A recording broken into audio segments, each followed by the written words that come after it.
اهلا بيكم في مطبخنا.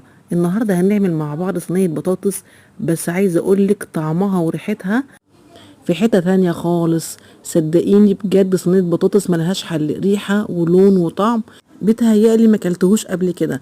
تابعيني اعرفك كل تريكات وطريقه عمل صينيه البطاطس، وبعد ما تجربيها يا ريت تقولي لي ايه رايك فيها. بجد يا جماعه حاجه كده شغل فاخر من الاخر، صينيه كده ملهاش حل. يلا هنصلي على رسول الله وهنبدا الوصفه بتاعتنا النهارده، وركزي معايا في الخطوات. واهم حاجه في وصفتنا تتبيل الوراك. انا النهارده مستخدمه في وصفتنا يا جماعه الوراك. وطبعا قبل ما بنتبلها بنغسلها كويس جدا ونحطها في محلول النقع لمده ساعه ونبدا نشتغل فيها. ده شكلها بعد ما شلتها من محلول النقع يا جماعه. نزلت كل الدم اللي فيها، نضفتها كويس جدا ونقعتها، وعملت فيها فتحات كده بسن السكينه. واهم فتحه ممكن تعمليها اللي هي ما بين المفصلين عند الدبوس من جوه كده عشان نطلع اي دم موجود جوه. ونقعتها كويس جدا وشرطتها من فوق. ويلا بينا بقى نتبل الفراخ بتاعتنا. اول حاجه انا هنا عندي ميه بصل مبشور، بشرناها وخدنا ميتها، وطماطميه مبشوره، ونص معلقه من الثوم المفروم، وكمان معلقه كامله من بشر اللية. بجد اللية بتخلي المشويات في حته تانية خالص، اوعي تستغني عنها. البهارات في معلقه من كل من الفلفل الاسود، بهارات الفراخ، مرقه دجاج فوريه، بابريكا مدخنه، معلقه من كوبيبه السن المطحونه، ومعلقه كمان من حبهان المطحون، ومعلقه من الملح، وكمان معلقه من الزيت، وليمونيه كبيره معصوره، ومعلقتين من الخل. والتتبيله دي او البهارات دي يا جماعه بعتمدها في اي مشويات، بتكون طعمها حلو قوي وخفيفه كمان وموفره، بتخلي المشاوي حلوه قوي بصراحه. وده كله قلبناه مع بعض. ويلا بقى نتبل الوراك بتاعتنا كويس قوي من جوه ومن بره كده ومن كل حته. دخلي تتبيله فيها من كل حته جوه الفرج، دخلي بصباعك كده تحت الجلد وبره الجلد وبين اللحمه وبعضه، وتبلي الاربع وراك بنفس الطريقه اللي انا عملتها ديت. وعايزه اقول لك حاجه، التتبيله دي او الوراك دي لو هتشويها ممكن تشيلها لكام ساعه في التلاجة لتاني يوم تطلعيها تشويها، بيكون طعمها بجد في حته تانية خالص. انما انا هنا طبعا انا مش هخليها لتاني يوم، انا هسيبها تستريح بس لمده نص ساعه في التلاجة لحد بس ما احضر حاجات صينيه البطاطس. وبعد كده هقول لكم هنعمل معاها ايه. وكده خلصنا الوراك بتاعتنا ونحطها في التلاجة. عايزه اقول لكم شكلها وريحتها بجد تتبيله والله العظيم 10/10. يلا نجيب بقى الصينيه بتاعتنا ونحط فيها معلقه من السمنه ومعلقتين كبار من الزيت، نحطها على النار لحد ما تسخن معانا. وهنزل بالوراك بتاعتنا، هديها صدمه على اول وش. انا خلصت اول يمه وبقلبها على اليمه التانيه زي ما احنا شايفين.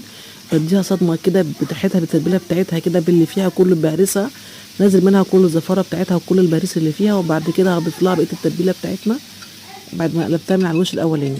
عايزه اقول لك الريحه بتاعتها ملهاش حل. ما تعرفيش انت بتشوي ولا انت بتحمري ولا بتعملي ايه. الريحه بجد حكايه. وبعد كده لميتها كلها من الصينيه واشيلها كلها على جنب ونحطها بقى في صينيه نضيفه. لو حابه تكملي في نفس الصينيه براحتك، بس انا ما انصحكيش عشان الدهون اللي نازله منها. بسم الله ما شاء الله، شوفوا شكلها عامل ازاي، حاجه كده تفتح النفس ما شاء الله. ويلا بينا بقى نعمل صينيه البطاطس بتاعتنا. جبت الصينيه بتاعتنا فاضيه ونزلت فيها بطاطس انا مقطعاها هنا. انا مستخدمه كيلو من البطاطس، وهنزل عليها بصلايه كبيره كده مقطعها حلقات مع قرن فلفل اخضر، ورقتين راولي، توم مفروم، مع الطبق اللي احنا كنا مقطعينه او معلقه اللي انا متاسفه. ومعاها طبعا معلقه من الفلفل الاسود ومعلقه من البابريكا ومعلقه من الملح ومعلقه من الكزبره، وهنضيف لها كمان نص معلقه من السكر، وطبعا مش هننسى طبعا معلقه الملح. وهنضيف كمان صباع من القرفه. انا هنا مستخدمه نص صباع بس القرفه فعلا بتعزز الطعم جدا، واللي ما بيحبهاش في الاكل ما يحطهاش، بس عادي يعني انا جوزي ما بيحبهاش ومع ذلك برضو بحطها في اي اكل انا بحبه. وبعد كده هضيف لها يا جماعه معلقه من السمنه. والسمنه هنا اختياري، ممكن تستبدليها بزيت حسب ما انت بتحبي تطبخي، تستخدمي الماده الدهنيه انت حباها. وهنقلب بقى كل الجمال والحلاوه دي كلها مع بعضها، حاجه كده ما شاء الله. شايفين اللون والشكل يا جماعه؟ قلبي بقى. عايزه بقى تضيفي جزر، تضيفي فلفل الوان، اللي انت حابه تضيفيه له في البطاطس طبعا دي بتاعتك انت، لعبتك بقى. هنزل هنا عليها بعصير طماطم. انا هنا ضربه الطماطم في الخلاط ومصفياها وضايفه لها كمان معلقه من الصلصه. وبعد كده هنحط على بقى الفراخ بتاعتنا على الوش. انا هحطها على وش البطاطس لانها مستويه نص تسويه، بس هتستوي على بخار البطاطس، وكمان بتنزل الطعم الشويه بتاعتها في قلب البطاطس، بتخلي طعمها حلو قوي. حتى لون البطاطس نفسها بيختلف بعد تسويه الوراك فيها بامانه يعني. وبعد كده هضيف لها نص كوبايه من الميه كده في الجناب علشان ما تشطش منك، ولان انا مش هزودها ميه تاني. وبعد كده هرجها رجتين، ويلا بقى نغطيها بالفويل. انا هنا هستخدم غطا صينيه لان الصينيه عندي ليها غطا. انت عندك غطا غطيها، ما عندكش استخدم فويل.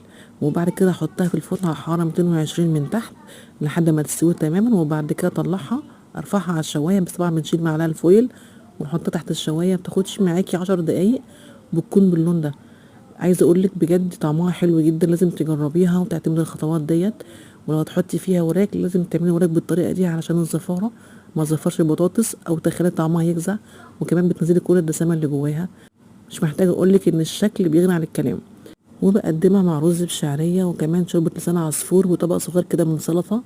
انت بقى بالشكل تحبي تقدمي بيه قدمي بيه، بس صدقيني الوراك حلوه جدا ومستويه زي ما احنا شايفين، قلبها عامل ازاي، مفيش دم مفيش اي حاجه، مفيش زفاره. وطبعا هتمنى جدا انك انت تجربي الوصفه بتاعتي وتطبقيها بنفس الخطوات وبنفس الطريقه.